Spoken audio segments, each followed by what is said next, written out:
so cute. Okay, if I'm looking a bit haggard and greasy and the lighting is a bit off, that's because A, I am haggard and greasy, and 2, it's because I spent an hour filming earlier today when the sun was out and it was nice and bright.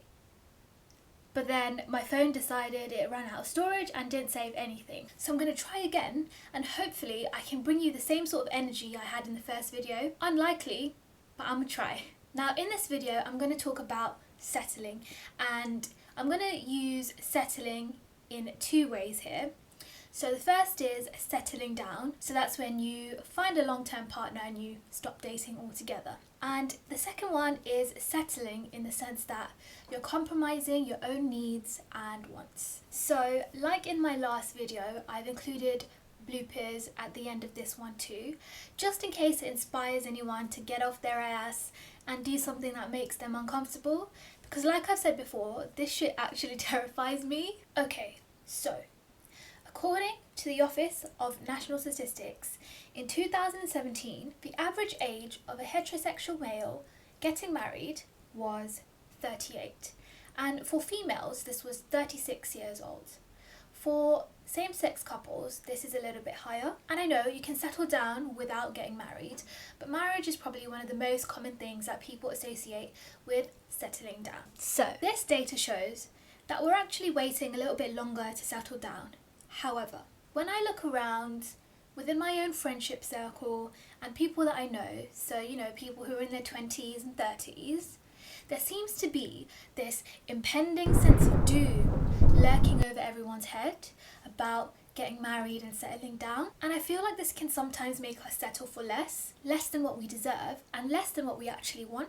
And don't get me wrong, I completely understand that the pressure to settle down can be very real. People who are single after a certain age start to be labelled as picky or are urged to lower their standards. And for the longest time, we've associated our worth in the ability to find a partner and settle down, and also that this partner is meant to somehow complete us as if we're not a whole being. And don't get me started on the biological clock. This seems to affect women a lot more, but I know it affects men as well. So no wonder people are rushing to settle down. It's a lot, but there are so many reasons, backed up by research, that may make you consider holding out for that right person. The fear of being alone can do this to your priorities. A study from the University of Toronto found that people who were afraid of being single were more likely to prioritise being in a relationship over the quality of that relationship. So these people will frequently say something like, "Oh, I'm too old," or "It's too late for me to find the love of my life." These individuals were also less likely to end a dissatisfying relationship. And if you've watched my previous videos, you know how big of an advocate I am of being comfortable in your own company and being happy alone. Given the importance of social connection to who we are as human beings, it's understandable why it's so tempting to do this. But when the fear of being alone clouds our romantic decisions, this can be detrimental in so many ways to us. This can end up clouding our judgment and even lead us to choosing relationships that are unlikely to last, may cause us mental health problems, and even leave us vulnerable to abuse. And this is both in the physical sense and the emotional sense. I've heard so many people, including my own friends, say things like, "I love my partner, but I wish they were more like this," or "they did less of this." And some of these things are inherent personality traits that the person is likely to never be able to lose. In my personal opinion, I think that when you're with someone, you should want to be with that whole person, flaws and everything. I've previously been with someone, longer than I should have, who pretty much constantly told me that I'd be perfect if I was just a few inches taller, or I should stop being so childish. And to that I say, you can make better choices if you wait it out. The chances are, the more life experience you have, the more likely you understand what you actually like and what you dislike in a partner, and who you're most compatible with. And therefore, when you're making decisions about who your potential life partner may be, you're more likely to be able to see past the initial attraction and focus on what really matters, you know? Okay, so the second reason is that you're more likely to be in a secure position if you wait it out.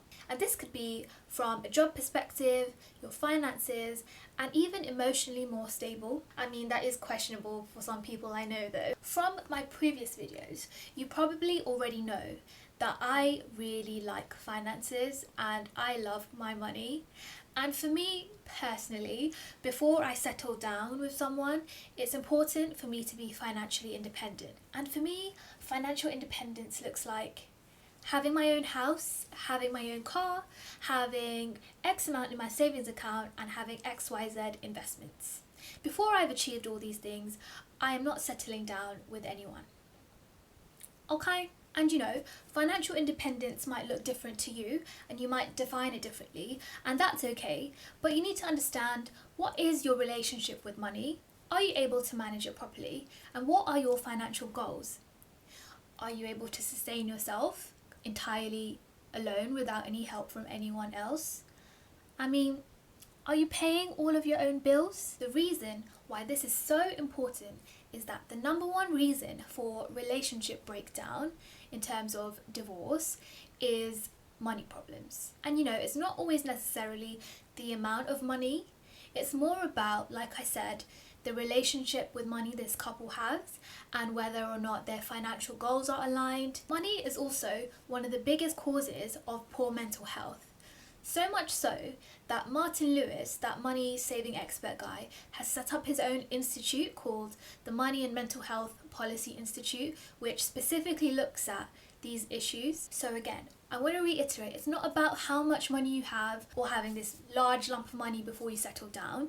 It's more about your relationship with money, how you handle it, understanding what your goals are, and knowing how to best work with the financial situation you're currently in. Okay, the third one, and I mean, this is a little bit controversial, if you will, so I'll say it twice. The chance of finding someone truly compatible may be worth the risk of not finding someone at all. I'll say it again. The chance of finding someone truly compatible might be worth the risk of not finding them at all. I feel like settling is the easy thing to do, whereas waiting out for the right person is more of a gamble. But you know what they say? More risk, more rewards. And I mean, let's be realistic. There's a reasonable chance that you might not find the one, but the payoff is so much bigger if you do wait and end up finding that person. For every story that you hear about someone being too picky and ending up alone and miserable, you also hear about that person who waited out a little bit longer for that right person and ended up being in this amazing relationship that they've always wanted. When it comes to decision making, and I'm going to get all nerdy on you here again, behavioural economists Daniel Kahneman, shout out my man Dan, and Amos Tversky have famously shown that as humans, we're not rational beings. A type of bias that they've explored is called loss aversion, and this describes our tendency to be more sensitive to losses than gains, even if it's the equal amount. For example, losing £100 feels a lot worse than gaining £100, and having to pay a £5 fee feels a lot worse than getting a £5 discount. Am I right? In the same way, could it be that we're biased in this way in our relationships? Does it mean we're avoiding loss by being in a mediocre relationship and choosing not to let go, even if there was an opportunity to be in a much better one? And let me put it like this. Would you rather meet the love of your life at 40 and spend 50 plus glorious years with them, or would you rather meet someone earlier and spend about 65, maybe 70 years even, not being happy? Guys, we're probably going to live till we're about 90, so just deep it, what's the rush? And finally, I think it's really important for me to point this out. Accepting a person's flaws is not the same as settling for someone. In today's world, we're so aesthetically driven, everything is so visual, that sometimes we get caught up in some of the qualities that can be quite superficial, and we overlook the things that actually matter in a person. So for example, prioritizing someone's height over how kind they are as a person. And I'm guilty of this, and don't get me wrong, physical attraction is so important, to me it is anyway. However, I feel like we're just taking the piss at this point. We're so used to like swiping left and right, and we have so much choice right at our fingertips that we're actually forgetting what matters. If I think back to some of the things that I've said and my girls have said when, you know, we're swiping on an app, is actually bad. I'm so sorry. Settling for someone as fine as Michael B. Jordan may not be a bad thing, but when you fall in love with someone, accepting their flaws doesn't actually feel like settling. Rather than picking apart this person's positive and negative qualities, we should focus on the bigger picture and who they really are as a person and how they make us feel inside when we're with them. Like warm, fuzzy cuddles. If the relationship feels right as a whole, and the important bases are covered, like your values are aligned and your financial goals are aligned, then there's nothing to really settle for. And who knows? You may even come to believe that your partner exceeds the good-lookingness of this man right here. Unlikely, but still possible. And for me personally, I'm more than happy to wait it out for the right person. I think there's so much in life to learn, so many things to explore, and being in a happy, settled relationship is just one of those things. But I do look forward to when that person comes along, because I know they're going to be really special. Marriage is probably one of the most common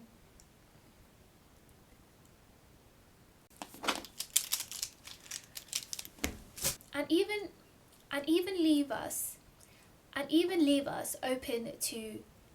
And the reason why this is so important is that the reason why this is so important is that the reason why this is so important is that